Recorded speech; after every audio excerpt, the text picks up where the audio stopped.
受到疫情影响，停办3档的茶之魔手春酒活动，在疫情趋缓后，今年决定恢复举办。这个好消息也让真侪员工非常的欢喜，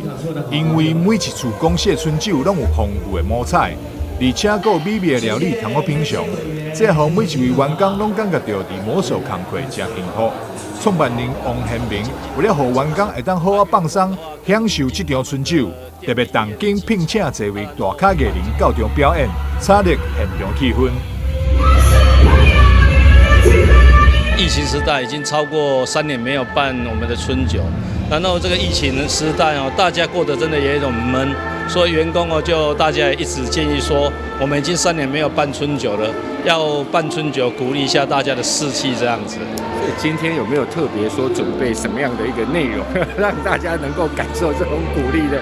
哦，有那个请一些比较他们员工投票，他们想看的一些表演跟明星这样子啊，然后跟奉上那100万元的奖金，让他们抽奖这样子。来表演的歌手有 Boxing 乐团、卓一峰、高尔宣、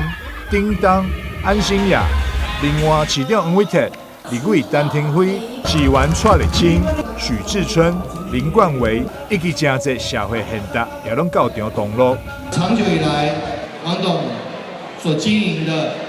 企业，一方面具有社会责任，一方面热心社会公益，另外一方面对同仁都是最强的一个支柱。那也再次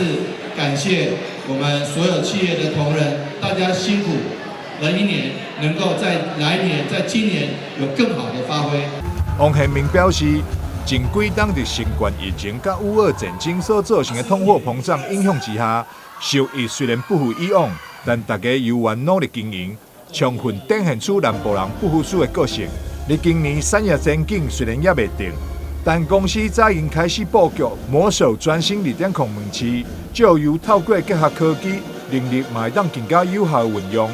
会当让收益有效提升，并相信透过这场春酒，大家会当更加齐心努力，继续打拼，为2023年拼出好成绩，回归往日的荣景。台南新闻张硕维采访报道。